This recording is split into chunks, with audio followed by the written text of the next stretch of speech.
우리 함께 읽은 갈라디아서 1장 6절에서 9절까지의 말씀을 가지고 우리 지난주부터 우리가 말씀을 나누고 있는데 우리 지난주, 이번 주, 그리고 다음 주 우리 한번 그 다음 주까지는 제가 강의 설교를 하는 것이 아니라 제가 지금 주제 설교를 하고 있어요. 제가 이제 신년을 맞아서 마가복음 강의를 하려고 하는데 마가복음에 들어가기 앞서서 우리 사랑하는 우리 성도님들이 복음에 대해서 먼저 알면 좋겠다는 생각이 들어서 제가 먼저는 이렇게 지금 주제 설교를 하고 있습니다. 그래서 이제 목사님이 이 본문을 가지고 본문을 설명하기보다는 제가 좀 나누고 싶은 그 주제를 가지고 지난주, 이번 주, 다음 주 그리고 다다음 주까지 나눈다고 여러분 생각하시면 될 것 같습니다. 여러분 그래서 오늘 그래서 제가 이 설교 주제도 잠깐 바꿨어요. 뭐로 바꿨냐면 원래는 마가복음 준비하기로 했다가 복음의 재발견이 더 어울릴 것 같아서 오늘 복음의 재발견 두 번째 시간입니다. 복음의 능력을 빼앗는 두 가지 적. 복음의 능력을 빼앗는 두 가지 적이라는 말씀의 제목을 가지고 은혜 누르고자 합니다. 앞에 이제 현수막이 바뀌었죠.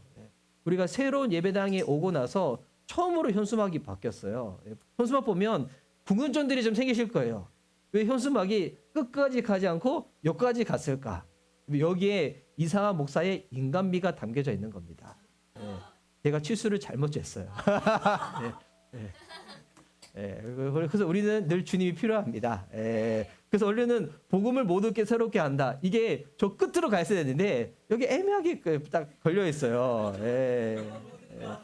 복음은 모든 것. 그렇죠. 복음은 역시 저를 사랑하시는군요. 감사합니다. 여러분 그래서 여기 복음은 모든 것을 새롭게 한다. 이걸 가지고 옆에 계신 분들과 한번 이렇게 인사해 볼까요? 복음은 당신을 새롭게 합니다. 여기 서로 한번 축복하며 인사하도록 하겠습니다. 시작. 복음을 당신을 새롭게 합니다. 복음은 우리를 새롭게 합니다. 오늘 또 우리가 복음에 대해서 나눌 건데 복음을 나누는 것이 왜 중요한가? 저는 교회를 세우신 예수님의 목적이 영혼을 구원하여 예수님의 제자로 세우는 것이라고 저는 믿습니다. 시대가 지나가면서 교회가 여러 가지 모습을 보일 수는 있어요. 또 지금 교회 안에서 예배드리는 모습도 우리의 시대에 맞게끔 또 세대에 맞게끔 여러 가지 상황화를 할 수도 있지만 상황을 하더라도 우리가 중심을 놓치면 안 되거든요. 이 교회를 세우신 목적이 무엇인가? 우리가 서로 알아가고 식사도 나누고 또 좋은 시간, 행복한 시간 도 많이 갖지만 그 코어는 우리 교회를 통하여 예수님 모르시는 분들이 구원을 얻고 또한 구원 얻는 것으로 끝나지 않고 주님 나라 가기 전까지 예수 그리스도의 제자로 세워지기 위해서 그렇게 살기 위해서 예수님이 이 땅 가운데 핏값으로 교회를 세우신 거예요. 그럼 여러분 무엇으로 영혼을 구원할 수가 있을까요? 우리가 무엇으로 예수님의 제자로 세워갈 수가 있을까요? 그럼 그게 저는 복음이라고 믿습니다. 그러면 복음 중심적으로 복음을 더 깊이 알 때 우리가 구원의 그 능력을 더 경험하게 되고요. 예수님의 제자로 더욱더 세워지게 됩니다. 그래서 지난주에도 복음을 나눴고 오늘 또 복음을 나눴는데 여러분 지난주에 나눴던 혹시 설교 기억나시나요? 복음 기억나신 대로 한번 여러분 이거는 자신 있게 외쳐도 돼요. 저는 우리 교회 이게 참 좋은 것 같아요. 막 교회 소식하고 난 다음에 바로 피드백하고 상큼한 것 같다고. 이전에 제가 할 때는 분위기 어땠어요? 할렐루야. 우리 상큼한 분위기 계속 가다가 멋짐을 알고 싶을 때는 저도 가끔씩 교회 소식 나누고 그러면 목사님 길어져요. 그럼 다시 상큼한 시간 돌아가고 자, 우리 지난주에 나눴던 복음 혹시 기억나시는 대로 복음이 뭐였습니까? 복음은 굿뉴스, 좋은 소식이었죠. 충고가 아니라, 권면이 아니라 좋은 소식이 복음이었습니다. 또 혹시 복음에서 기억나는 게 있으셨나요? 복음은 이미 예수님께서 다 하신 일에 대한 소식이었어요. 그래서 무엇을 하셨는가? 우리가 구출받았다, 구원받았다, 이와 같은 이야기들, 이미 하신 이야기들. 그래서 이 부분들을 우리가 나눴습니다. 그래서 여기서 제일 중요한 것, 복음은 좋은 충고가 아니에요. 권면이 아니에요. 뭐라고요? 소식입니다. 그래서 우리가 반응해야 할 이미 일어난 사건에 대한 소식이 복음이라는 거예요. 저는 신앙생활을 우리가 잘하기 위해서 권면도 필요하고요. 저는 이제 단톡방에서 제가 계속 고민해 드리잖아요. 우리 새날경건 예배 같이 드려요. 큐티 같이 해요. 그리고 교육도 하죠. 탐 공부를 통해서 새가족반을 통해서 교회 여러 가지 양육 프로그램을 통해서 또한 이번 교회는 훈련소이기 때문에 훈련도 필요합니다. 교육만 받아서 우리가 성경 읽고 기도하고 주님 따라가지 않죠. 어떨 때는 우리 이제 그 예지자매가 어제 주연자매 집에서 같이 잤대요. 그래서 어떨 때는 같이 자서 예배 때 늦지 않도록 같이 데리고 오기도 하고 찾아가기도 하고 이 신방도 되게 훈련의 목적이 되게 필요하거든요. 저는 권면도 교육도 훈련도 필요하다고 생각하지만 여러분 신앙생활에 있어서 가장 중요한 첫 번째 시작점은 뭐냐면 자원함이에요. 자원함. 처음에 훈련을 통해서는 몇 번 이렇게 갈 수는 있어요.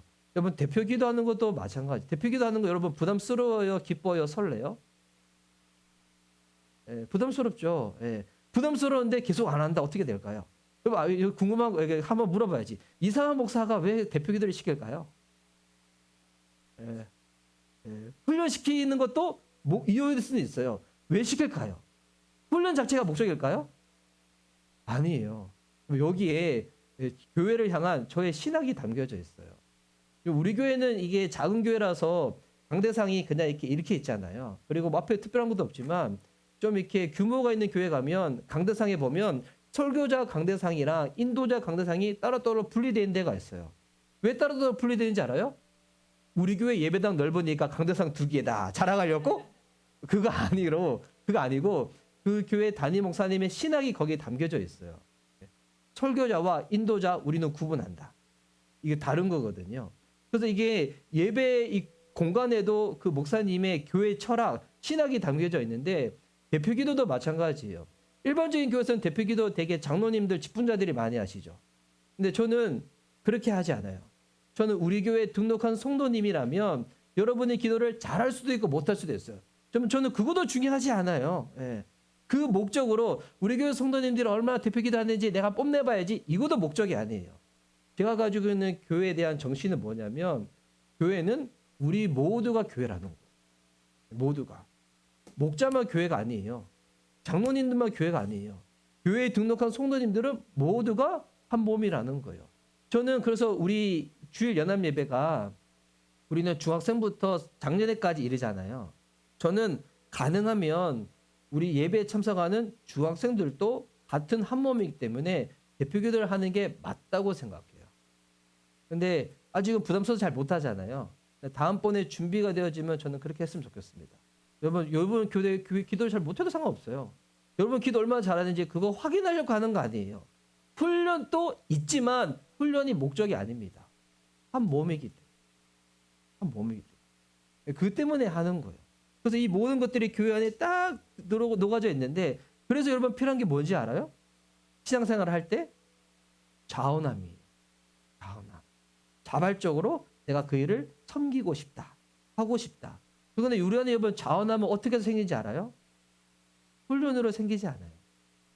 복음을 알면 그게 생겨요. 예수님께서 이미 우리를 위하여 얼마나 놀라운 일을 행하셨는지 그거를 알면 생각이 돼요. 근데 복음을 모르면 어떻게 되는지 알아요? 이처럼 돼요. 마태복음 7장 6절 말씀에 보면 거룩한 것을 개에게 주지 말고 너희의 진주를 돼지 앞에 던지지 말아라. 그들이 발로 그것을 짓밟고 뒤돌아서서 너희를 물어뜯을지도 모른다. 누가 여러분한테 진주를 줬어. 다이아몬드를 줬어. 되게 귀한 물품을 줬어. 그런데 이것이 얼마나 귀한 건지 모르는 사람들은 이렇게 대하겠죠. 돼지 앞에 놓인 진주처럼. 여러분 진주가 가치가 없어서 짓밟히는 게 아니에요. 이것이 얼마나 가치 있고 놀라운 것인지 모르기 때문에 그것을 가볍게 대하는 거예요. 여러분 복음은 하나님이 우리를 위해서 행하신 놀라운 사랑의 증거예요. 그것이 무시당하는 정도가 아니라 어떤 사람은 복음을 전하는 사람들을 핍박하고 공격하기도 하잖아요. 그게 그 사람을 위해서 하나님이 얼마나 놀라운 일을 행했는지에 대해서 알 길이 없으니 누가 그걸 알려주지 않으니 그를 깨달을 길이 없다 보니까 가볍게 대하는 거예요. 그래서 여러분 복음을 여러분이 정말 알면 정말 더 깊이 알아가면 여러분 진지하게 우리의 삶 가운데 변화가 일어나게 됩니다. 열매가 맺혀지게 됩니다. 그래서 저는 진짜 복음을 저와 여러분이 계속 하라고 더 누렸으면 좋겠습니다. 제가 오늘도 설교를 준비하면서 뒷부분에 나눌 건데 우리가 복음을 알 길이 없어. 너무 모르다 보니까 우리 이 정도로 우리가 예수님 믿고 이 정도로 우리가 예수님 대하는구나. 이거 알잖아요? 그러면 진짜 사도 바울의 고백이 여러분의 고백이 됩니다. 미쳐버립니다. 네, 미쳐버립니다. 우와, 누구누구 폼 미쳤다. 폼만 미치는 게 아니라 진짜 우리의 생활이 미쳐버려요. 네. 그걸 알 수 있고 그것을 깨달을 수 있는 은혜 여러분, 저와 여러분 누렸으면 좋겠습니다. 그런데 이 복음을 저해하는 적들과 세력이 있다는 거예요. 그 적이 누군가? 이 기독교의 초대 교부인 터툴리안. 초대 교부라는 말이 표현이 어렵죠. 쉽게 생각하면 이렇게 하면 돼요. 기독교가 처음 생기고 나서, 교회가 처음 생기고 나서 그때 섬겼던 신학자들, 사역자들, 그때 그 사람들을 초대 교부라고 부르는데, 그때 터툴리안이 이런 말을 합니다. 터툴리안 되게 유명한 신학자거든요. 어떤 말 하는가? 예수님께서 두 강도 사이에서 십자가에 못 박힌 것처럼 복음은 두 오류 사이에서 십자가에 못 박힌다는 거예요. 복음은 두 오류 사이에서 십자가에 못 박힌다. 이 두 가지 오류가 무엇인가? 이거를 팀 캐럴 목사님은 이렇게 설명했어요. 여러분이 잘 이해할 수 있도록 제가 한번 표로 준비해 봤는데, 자, 팀 캐럴 목사님이 말하는 거, 일반적으로 교회에서 말하는 거, 그리고 사회학적으로도 이걸 이렇게 말해요. 두 오류가 무엇인가? 종교, 비종교. 종교, 비종교. 그 사이에서 복음이 공격을 받는다는 것. 이거를 흔히 여러분 교회에서는 이렇게 말하죠. 율법주의와 율법 폐기주의. 교회 좀 다녀보신 분들은 이 용어 좀 들어보셨을 거예요. 이 용어가 생소하신 분들은 제가 이따가 한번 설명드릴 거예요. 율법주의가 무엇인지, 율법 폐기주의가 무엇인지. 근데 여러분 이게 교회 안에만 있는 용어는 아니에요. 일상적인 사회적으로 쓰는 용어예요. 세상에서는 이거를 뭐라고 설명하는가? 도덕주의. 율법 폐기주의는 상대주의, 실용주의, 자유주의 이렇게 말하고 하고 있어요. 여러분 이와 같은 이 두 오류 사이에서 이 공격 사이에서 복음은 늘 이렇게 공격을 당하고 있다는 것입니다. 그럼 여기서 제가 말한 것들 제가 한번 설명을 좀 드리려고 하는데, 그럼 먼저 그리고 이 종교와 비종교, 율법주의와 율법 폐기주의에 대해서 이 너무나 잘 설명한 신앙서적이 있어요. 그게 뭐냐면 우리 장령도 우리 교회 제가 선물로 준 책이 있어요. 그 책 읽어보신 분 있어요? 태범자매님은 지하철에서 다 읽었다 하던데. 탕부 하나님. 예, 탕부 제가 작년도에 다 선물로 드렸는데 집에 장식용으로 잘 보관돼 있죠? 예, 탕부 하나님. 전 우리 교회 필독서 2권이 있어요. 탕부 하나님, 가장 오래된 세교회. 예. 요 주트 책을 꼭 읽었으면 좋겠습니다. 여러분 탕부 하나님 이거 진짜 꼭 읽어야 되는데. 예. 하여튼 하여튼 그렇습니다. 자, 그러면 율법주의가 무엇인가? 율법주의는 우리가 구원받으려면 거룩하고 선한 삶을 살아야 한다고 말하는 게 율법주의예요. 율법주의가 뭐냐면 여러분이 구원받기 위해서 여러분 그렇게 사셔야 돼요. 교회에서 그런 거예요. 여러분이 구원받기 위해서는 주일성수 잘하고 11조 드리고 성경도 읽고 기도도 하고 큐티도 해야 돼요. 이렇게 말하면 이게 율법주의가 돼요. 주일성수하는 거 중요하죠. 11조 중요한 거예요. 큐티하고 기도하고 성경 읽는 거 너무 중요하지만 이게 구원의 선행 조건이 되어지면 이게 뭐예요? 율법주의가 되는 거예요. 여러분 이렇게 주장하는 단체 종교 어딜까요? 이렇게 주장하는 단체 종교.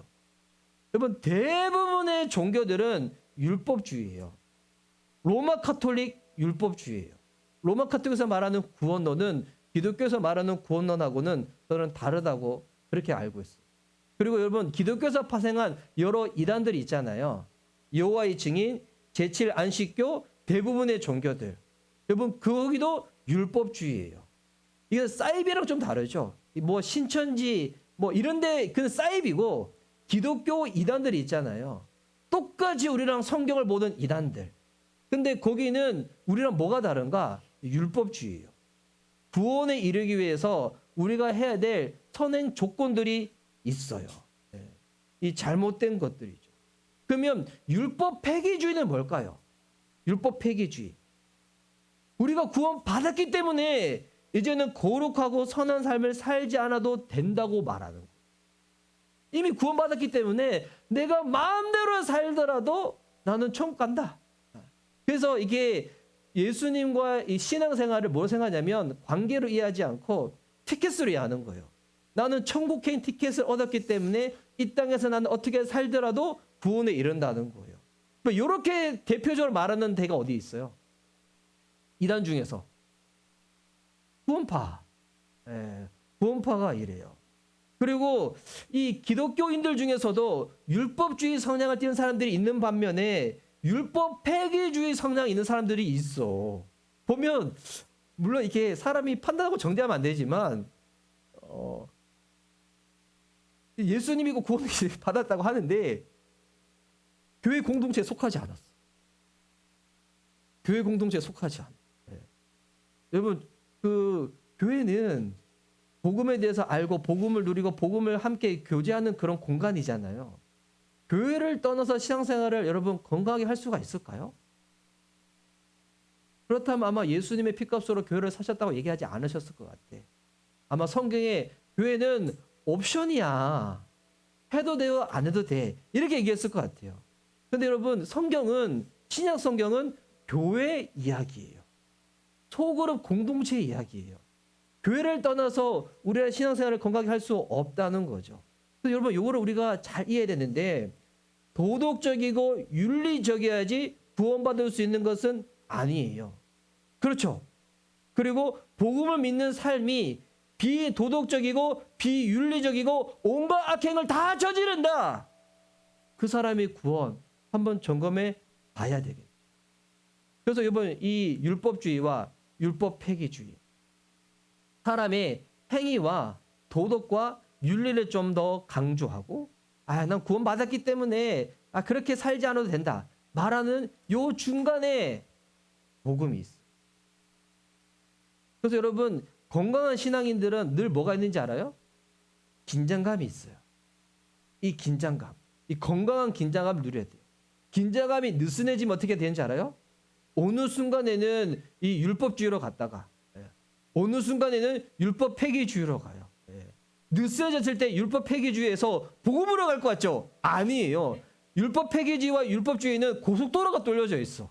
그래서 이런 사람도 많이 봐서 어떨 때는 진짜 교회에서 막 진짜 뭐 열심을 다해서 막 신앙생활 해. 그렇지 않은 사람들 막 다 판단하고 다 정죄하고 막 했다가 그랬는데 이렇게 살았는데 마음에 기쁨이 없어요. 행복이 없는 거야. 그랬더니 이렇게 사니까 너무 피곤해 라고 한 다음에 복음으로 갈 줄 알았는데 아니고 어디로 가냐면 율법 폐기주의로 가요. 저 이런 분들 진짜 많이 봤어요. 율법주의였다가 율법 폐기주의였다가 율법주의였다가 율법 폐기주의야. 저 이런 성도들 많이 봤어요. 그 여러분 건강한 신앙인들은 늘 이렇게 긴장감을 가지고 살아가요. 이게 기독교 역사하고도 비슷해요. 예수님은 이 땅에 성경에 보면 몇 번 오신다고 나와 있어요. 2번 오시죠.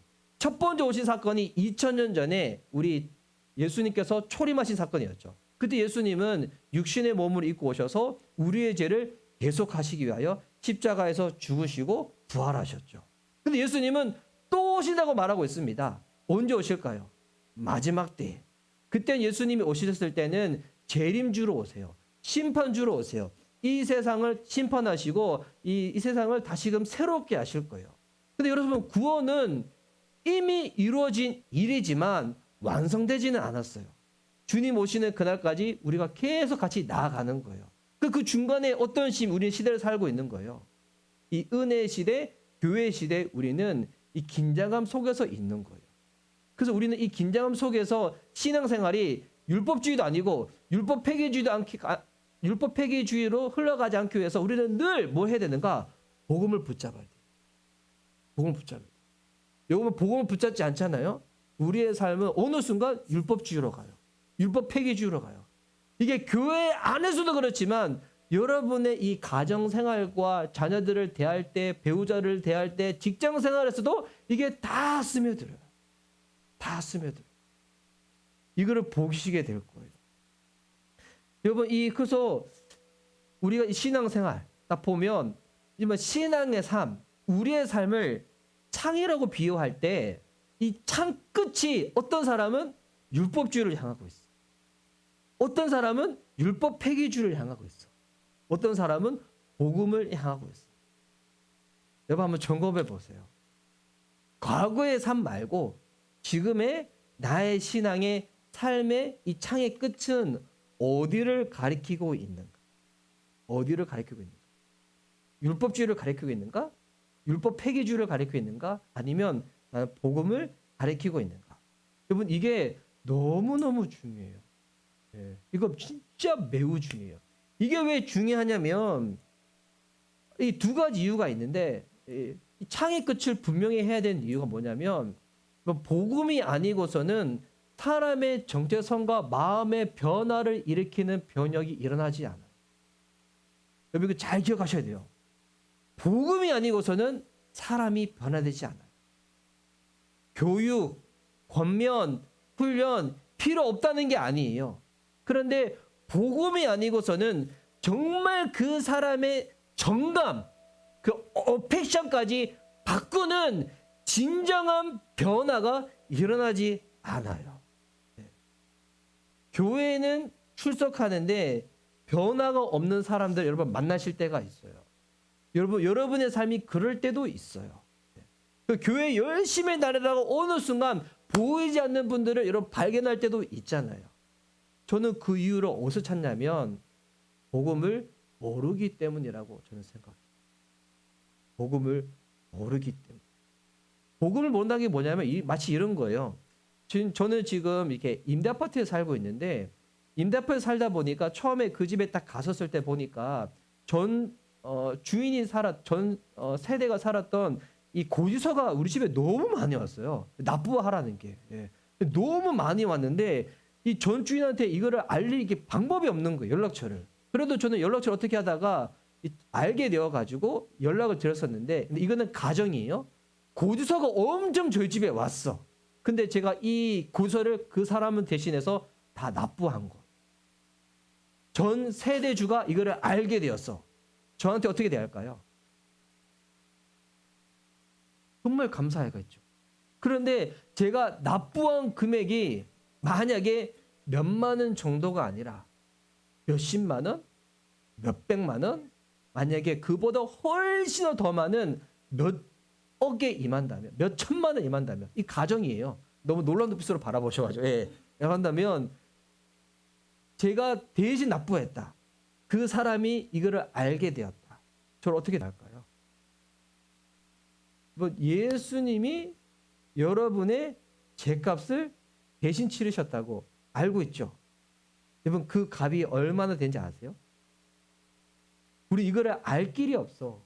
이걸 모르다 보니까 우리가 이렇게 어떻게 보면 예수 믿고 구원받았다고 하지만 되게 간편주의로 신앙생활을 하는 거예요. 주님이 대신 지불하셨대요. 그 가격을 알잖아요. 우리가 진짜 어떤 반응을 보니까 어떻게 될지 모르겠대요. 이거 어떻게 되지? 어떻게 되지? 이런 반응이 나와요. 이거 어떻게 되지? 어떻게 되지? 주님이 우리를 위하여 치르신 값을 우리가 모르다 보니까 얼마나 상당한 값을 치르셨는지 모르다 보니까 우리가 신앙생활 하더라도 되게 간편주의로 흘러가게 되는 거예요. 복음을 알면 깊이가 달라져요. 그래서 이 복음 아는 게 또 왜 중요한가? 두 번째는 복음을 잘못 이해하게 되잖아요. 그러면 성도들의 신앙생활이 망가지게 돼요. 망가지게. 저도 어떻게 보면 이런 두 번째 저도 이렇게 주역일지 몰라요. 성도님들이 신앙생활 할 때 되게 망가지게 되다 보니까 교회가 복음주의로 흘러가지 않고 어떻게 흘러가는가? 성과주의, 실적주의로 흘러갈 수 있어요. 그러니까 교회 목자들이 마치 교회가 그렇게 되는 거야. 보험사 직원처럼 되는 거예요. 이게 보험사 직원이 나쁘다는 얘기를 하는 게 아니에요. 여러분이 직장에서 일하는 이유가 뭐예요? 그리스도인들이 예수님의 빛을 드러내기 위해서도 있지만 우리가 왜 일하는 거예요? 생계를 위해서 일하지 않아요? 생계를 위해서. 그래서 우리 일의 결과를 내야 되잖아요. 근데 교회가 복음을 놓치게 되잖아요. 성장주의, 성과주의, 실적주의로 흘러가게 돼요. 제가 올해 우리 교회 기도 제목을 잡을 때 4명의 목자를 세우시고 12명의 팀자를 주고 싶다고 했잖아요. 저 이거 세울 때 진짜 마음에 고민이 많았어요. 혹 성도님들이 이거를 오해하실까 봐. 우리 교회 성장을 해야 됩니다. 하지만 성장주의로 흘러가지는 않을 거예요. 경계할 거예요.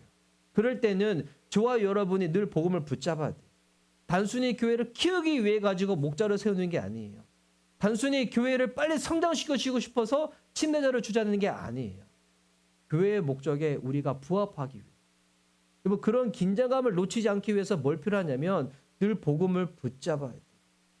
복음을 붙잡지 않으면 여러분의 신앙생활이 진짜 망가지게 돼요. 제가 두 가지 예를 들어볼게요. 첫 번째, 주일 성수된 예를 한번 들어볼게요. 주일 성수.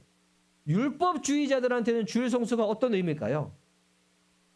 율법주의자들. 안 하면 벌 받는 거. 해야지만 신앙이 좋은 거. 물론 주일 성수 너무 중요한 개념이에요. 예. 하나님께서 세상을 만드시고 7일째 안식을 했잖아요. 신약을 넘어오면 주일 성수에는 어떤 개념이 있냐면 하나님이 완전하시다. 주님은 이 세상 모든 것들을 다스리시는 분이시다. 이것 가운데 믿음으로 동의하시는 분들이 주일 성수를 하시는 거예요.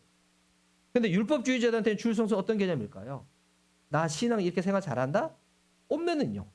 그리고 주일 성수가 약하신 분들 바라보면 아이고 저러다 구원 받겠냐? 이렇게 판단은요. 율법주의자들한테는 주일 성수가 이런 개념이 되는 거예요.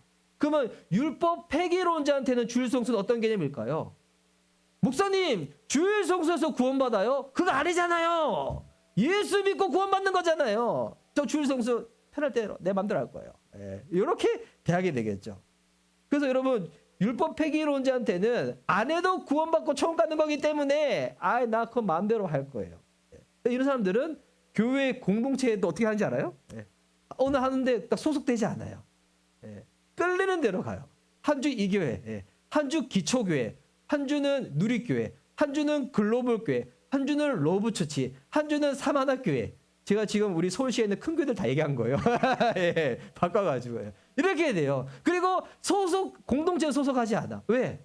공동체에 소속하면 너무 피곤하거든요. 귀찮거든요. 이것저것 하라는 것도 많고 의무도 뭐고 막 그런 거예요. 나 너무 귀찮아요. 예, 내 인생 편하게 살 거예요. 이 사람한테는 주인이 누구예요? 예수님이 주인이 아니에요. 자기가 주인인 거예요. 자기가 주인. 그러면 복음 중심적으로 살고자 하는 사람한테는 주일 성수가 어떤 개념일까요?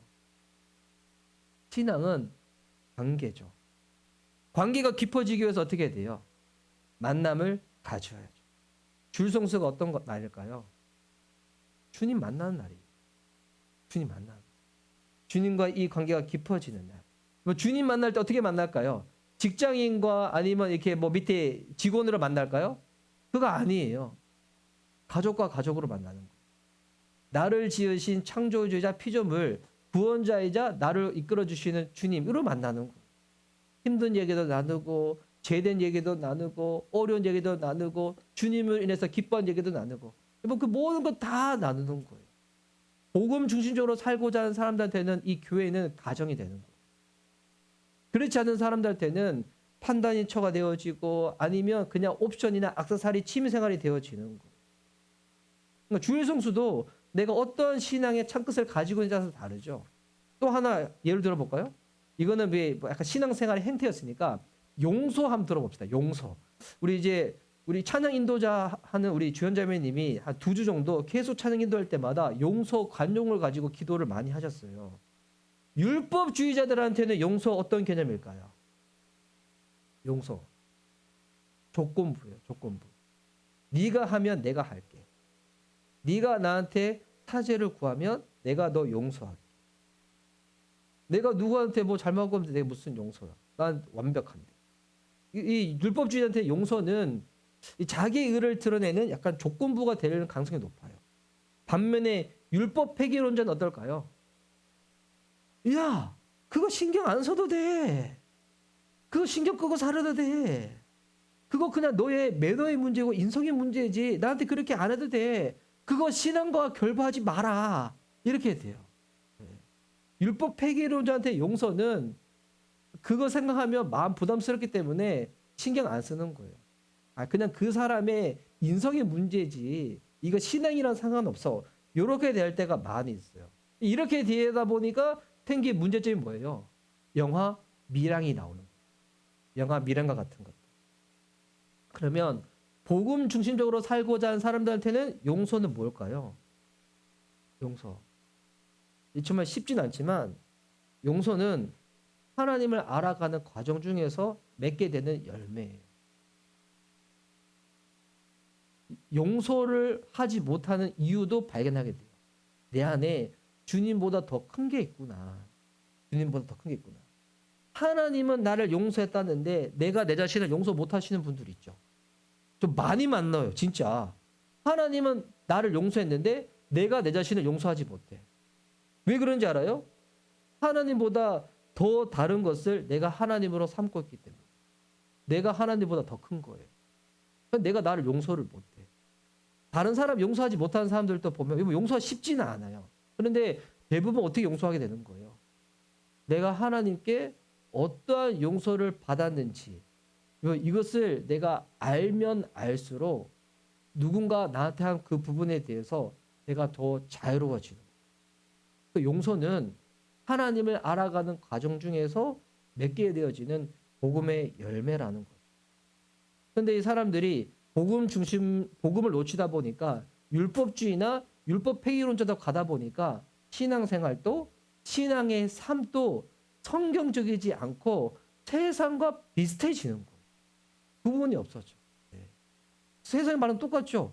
성과, 실적, 자유로워지고 싶은 거, 네 자아를 추구해. 너 자유롭게 생활해. 20세기 때는 니치가 그렇게 하잖아요. 신은 죽었다고. 21세기에는 어떻게 말해요? 그렇게 말하지 않아요. 교회 다녀. 하나님 믿어. 그래도 네 삶의 주인은 너야. 너가 하고 싶은 것 마음껏 해. 너의 자아를 추구해. 그러다 너가 주님 믿다가 마음이 울적해질 때 주님 앞에 나가서 해결하려고 하지 마. 너 추구하는 거 있잖아. 너 바라는 거 있잖아. 여러분 그게 대부분 뭔지 알아요? 하나님보다 더 큰 내 안의 우상이에요.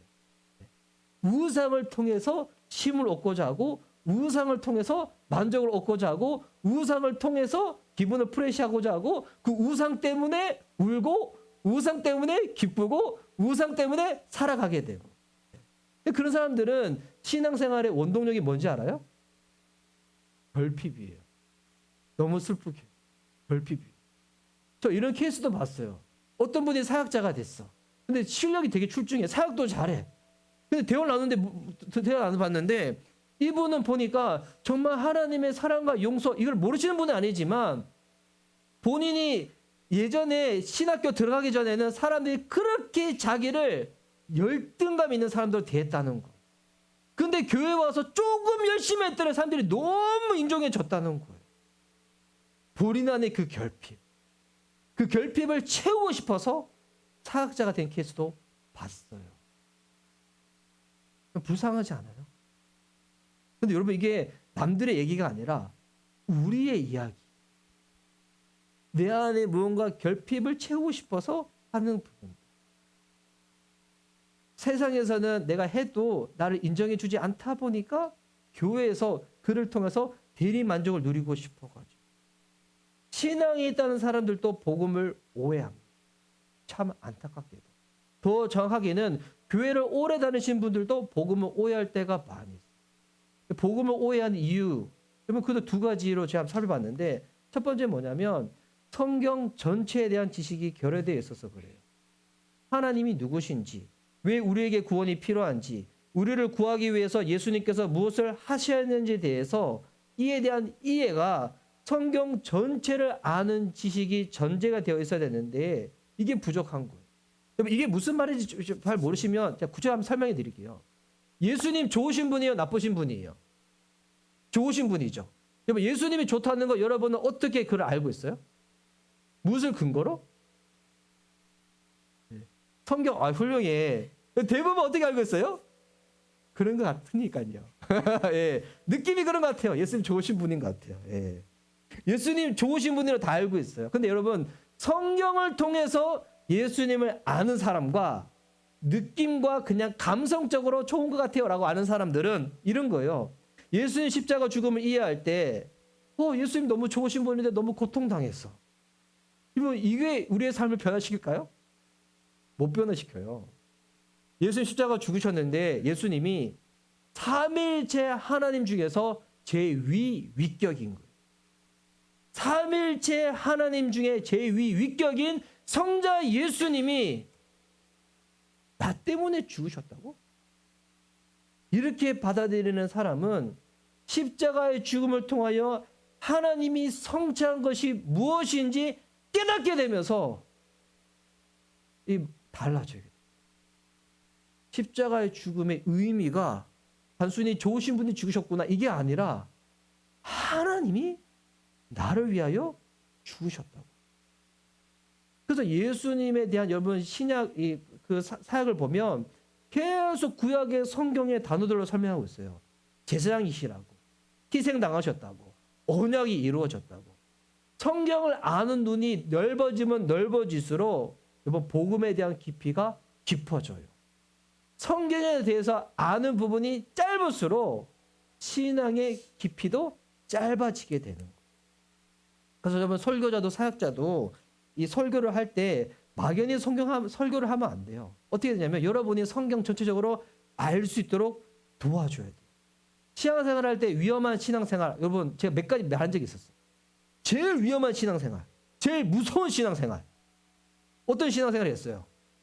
성경을 덮어놓고 믿는 신앙. 와, 제일 무서운 신앙. 와, 저 사람이 하나님 어떤 하나님인지 우리가 알 길이 없어. 그리고 무서운 신앙 또 뭔지 알아요? 성경을 한 번도 안 읽은 신앙. 그런데 하나님 믿는데 진짜 여러분 이거 위험한 신앙이에요. 예. 어떻게 보면 진짜 담대한 신앙이야. 진짜 담대한 신앙. 성경은 멀리하고 하나님을 안다는 신앙. 예. 그래서 우리 교회에서 우리 성경을 읽읍시다, 묵상을 합시다, 통독을 합시다. 계속 제가 권면해 드리잖아요. 단순히 여러분 나이만큼 성경을 읽어야 되니까 그것 때문에 그런 게 아니에요. 진짜 복음을 더 깊이 알고자 하기 위해 권면을 해드리는 겁니다. 그리고 또 왜 복음을 오해하냐면 이 또 중요한 건데 복음과 복음의 결과를 혼돈하기 때문이에요. 네. 여러분 예수님 믿는 거 기쁜 일이죠. 아멘이시죠. 네. 이 시간 기쁘지 않으시고 마치 이렇게 도사장이 끌려가는 그 짐승처럼 이곳에 오셔가지고 졸리고 피곤한데 목사님 오늘 교회 소식도 빨리 끝났는데 설교 빨리 좀 알아서 끝내주셔야지. 목사님 뭐 하고 계신 거예요? 예. 여러분 예수님 믿는 거 기쁜 거예요? 슬픈 거예요? 기쁜 일이죠. 그럼 여러분 기쁜 거는 다 예수님 믿는 거예요? 이거는 아니죠. 예. 뭐 어떨 때 우리가 예수님 믿을 때 고민이 될 때가 있어요. 갈등이 생길 때가 있어요. 그럼 예수님 안 믿는 거예요? 아니죠. 예. 그래서 여러분 예수님 이 결과물 예수님 믿어서 기쁘고 행복하고 삶이 변화되는 것과 복음은 다른 거예요. 복음은 소식이고요. 그 소식을 내가 진지하게 묵상하고 믿을 때 열매들이 생기는 건데 근데 사람들은 이 열매를 복음이라고 오해하는 거예요. 이건 구분해야 돼요. 이 다른 거예요. 제가 이제 휴학하고 신학교 처음 입학했을 때 이 경험했던 이야기인데 그 제자훈련에 탁월한 신학교 오는 교수님과 현직 부장판사님의 대화 가운데 제가 한번 참여한 적이 있었어요. 이 부장판사님의 신앙생활은 뭐냐면 진짜 교회 열심히 하시는 분이셨어요. 근데 예수님 믿으면 무조건 행복해야 된다, 기뻐야 된다 이거를 주장하시는 분이셨어요. 그런데 제자훈련을 하셨던 그 신학교 교수님은 물론 예수님 믿고 우리 삶 가운데 기쁨이 있지만 정말 예수님을 진지하게 믿으면 고민하시게 될 거라고. 갈등이 일어나게 될 거라고. 전제가 이게 신학교 교수님의 얘기가 맞을까요? 부장 판사님의 이야기가 맞을까요? 이건 이렇게 생각하시면 돼요. 뭐 수학 문제 풀잖아요. 그런데 답이 결과 잘 안 나온다고 바로 해답지 보는 사람들이 있어. 다 경험해 보셨죠? 예, 그렇게 하신 분들 수학 실력 많이 늘으셨나요? 그렇게 수학 실력 안 늘어요. 수학 실력 어떻게 해서 늘어요? 한 문제 내가 잘 못 푸더라도 계속 붙잡고 고민해야 돼. 실험해 봐야 돼. 풀이 과정을 내가 스스로 만들 줄 알아야 돼. 우리가 신앙생활을 할 때 하나님은 이렇게 대하신 분이 있어요. 하나님, 답 주세요. 답 주세요. 예, 이거 풀이 과정 다 지켜버리고 답 주세요. 예. 그러니까 그런 분들은 하나님을 이렇게 대하시는 거예요. 이거 좀 슬프지만 좀 과격한 표현이지만 하나님을 점쟁이와 무당처럼 대하시는 거예요. 하나님 답 주세요. 이 사람이에요, 저 사람이에요. 답 주세요. 예, 예, 예. 근데 여러분, 주님은 우리를 그렇게 하기 원치 않으세요. 주님은 그 풀이 과정을 함께 공유하기를 원하시는 거예요. 그러면서 예수님이 답이고 우리의 삶이 답이 보여주는 통로, 과정이 되기 원하시는 거예요. 진짜 우리가 신앙의 수준이 높아지기 원하시는 거예요. 신앙 수준이 높아지면 어떻게 된다고요? 답을 안다고 해서 높아지는 게 아니에요. 같이 고민하는 거예요. 고민하는 그 과정 가운데 기쁠 때도 있고 힘들 때도 있어요. 그 과정을 통해서 우리가 성장하게 된다는 것입니다. 저는 그래서 올 한 해 우리가 하나님의 동력자로 세워질 때 이번 힘들고 어려운 문제가 있는 것이 문제가 아니에요. 힘들고 어려운 문제 가운데서 내가 어떤 믿음의 태도로 대하냐가 중요한 거예요. 답 달라고요? 아니에요. 하나님과 함께 그 문제 풀어가시는 거예요. 그 과정을 풀어가시는 거예요. 그래서 제가 복음 중심적인 삶을 살기 위해서 여러분에게 드리는 제안이 있습니다. 이거는 제안입니다. 이렇게 안 따른다 해가지고 제가 여러분 미워할까요? 미워하지는 않아요. 하지만 내 마음은 괴롭겠지. 이 제안입니다. 복음 중심적인 삶을 살기 위한 제안. 첫 번째 제안은 뭐냐면 여러분 묵상해 보십시오. 묵상해 보십시오. 말씀을 묵상해 보시고요. 복음을 한번 묵상해 보세요. 한번 진지하게 한번 묵상해 보세요. 묵상하고 난 다음에 이제 뭐 해야 될까요? 여러분 갈등하고 고민하고 그 부분을 가지고 하나님께 나와 기도하는 거. 그래서 기도는 하나님과의 대화라고 하잖아요. 대화인데 답 달라요. 이거 대화가 아니죠. 왜? 진짜 대화해 보세요. 하나님과. 여러분 고민하는 거 갈등하는 거 가지고 대화해 보세요. 어떨 때는 진짜 이해되지 않는 삶의 문제 있을 때 주님 앞에 물어보세요. 하나님, 나 이거 이해 안 되는데 왜 이렇게 하세요? 왜 그렇게 하세요? 근데 아직 묵상과 기도가 잘 되지 않는다. 이럴 때 또 제안해 드립니다. 건강한 신앙인들과 교제해 보세요. 중요한 거예요. 건강한 신앙인이에요. 예. 율법주의 신앙인들 말고요. 율법주의 신앙인 어떻게 하는지 알아요? 네가 그렇게 되면 안 되는 거야. 이렇게 대답하신 분들이 있어요. 예, 예. 너 기도 하루 몇 시간 해? 하루 몇 시간 해? 예. 그러니까 안 되는 거라고. 야, 1시간 기도하면 시험 이기고 2시간 기도하면 능력받고 3시간 기도하면 크게 세임 받는 거야. 뭐 그게 틀렸다는 게 아니에요. 그렇게 해야 네가 되는 거야라고 말하는 사람들. 율법주의자들. 율법회의는 어떻게 할까요? 율법회의자는 너 힘들구나, 어렵구나. 예. 우리 놀러 갈까? 맛있는 거 먹을까? 영화 볼까? 자전거 탈까? 나 자전거 좋아하는데. 근데 여러분 그렇게 할 수 있어요. 근데 노상 문제가 생기면 자꾸 그렇게만 가려고 하는 사람들이 있어. 그러니까 주님과의 관계 가운데서 이거를 이겨내려고 하는 것이 아니라 다른 방법을 통해서 하려고 하는 사람들. 이 사람한테는 하나님은 액세서리예요. 내 안에 우상이 진짜 더 큰 거야. 그래서 누구랑 교제해야 돼요? 건강한 신앙이. 건강하다는 게 뭘까요? 복음 안에서 고민하고 기도하고 갈등하는 사람. 여러분 주중에 제 살 보면 저는 주중에 되게 갈등을 많이 해요. 제 아내는 저를 보면서 갈등하지 말라고요. 내 마음 어떻게 알겠어? 저는 왜 뭐 놓고 갈등할까요? 저희 교회 놓고도 갈등하고요. 교회 놓고도 씨름해요. 근데 씨름하면서도 저 너무 감사해요. 하나님이 그때마다 진짜 저한테 답을 주시는 게 아니라 함께 하고 계시면 저는 알려주세요. 너무 신기하죠? 하나님이 답 알려주는 거 같죠? 아니에요. 야, 고민하고 있는 너와 나 함께 하고 있어. 이걸 알려주세요. 답 찾으려고 하지 마세요. 예. 답은 총가스 타세요. 그리고 또 권면해 드립니다. 여러분 성경을 같이 공부했으면 좋겠어요. 성경 공부해야지 구원에 이른다 이게 아니에요. 주님 사랑하시죠? 그분이 우리를 향한 편지예요. 안 읽고 싶어요? 네. 궁금하지 않아요? 그분이 뭐라고 당신을 소개하고 어떤 일을 행하시는지 알고 싶지 않아요? 그래서 제가 지난주에 얘기했는데 이거 여러분 잘 이해 못할 수도 있어. 사도 바울은 복음을 이야기할 때 단편에 대한 한 가지 방식으로만 복음을 설명하지 않아요. 다양한 표현들, 다양한 방법을 통해서 복음을 제시해요. 근데 복음은 여러 가지 이 챕터가 있는 이야기, 내러티브예요. 근데 그 이야기가 성경에 담겨져 있는 거예요. 이야기다 보니까 구약, 신약 전체적으로 우리를 알 필요가 있는 거예요. 그래서 성경을 같이 알아가고 공부가 필요해요. 근데 안 하려고 해요. 왜? 자꾸 이거를 학문적으로만 대하기 때문에. 학문적으로 대하지 마시고 나를 사랑하시는 그분을 알아가는 과정으로 한번 대해보세요. 이거는 근데 제한이에요, 제한. 이렇게 하다 보면 어떻게 될까요?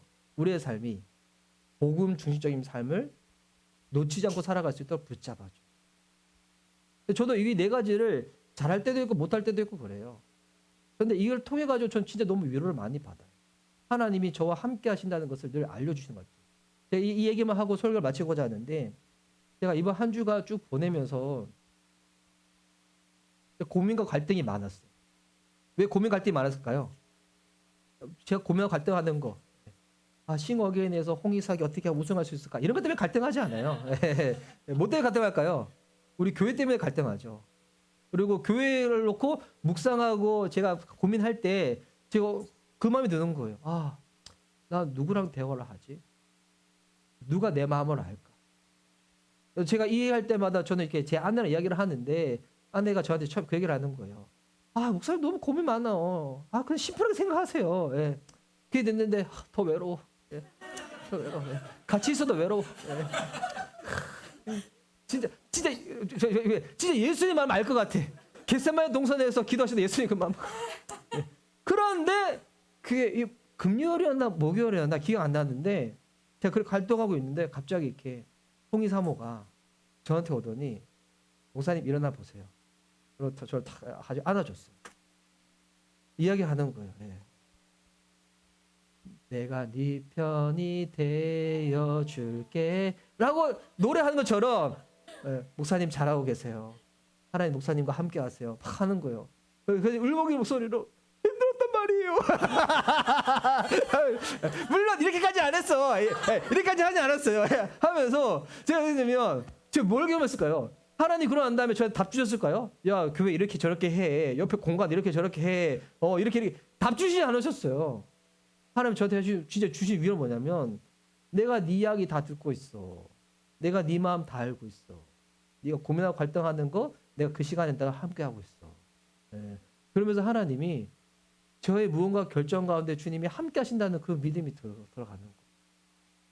그러면 신앙생활 율법적으로 하시는 분들은 어떻게 해야 되냐면 답이 정해져 있대. 진짜 답정너야. 네가 이렇게 안 했기 때문에 이렇게 하는 거야. 네가 하는 거예요. 율법 해결론자 어떻게 한다고요? 이렇게 하든 저렇게 하든 너무 편하게 해. 그거 너 뭐가 중요해? 네가 행복한 게 중요한 거지. 여러분 결혼도 마찬가지고요.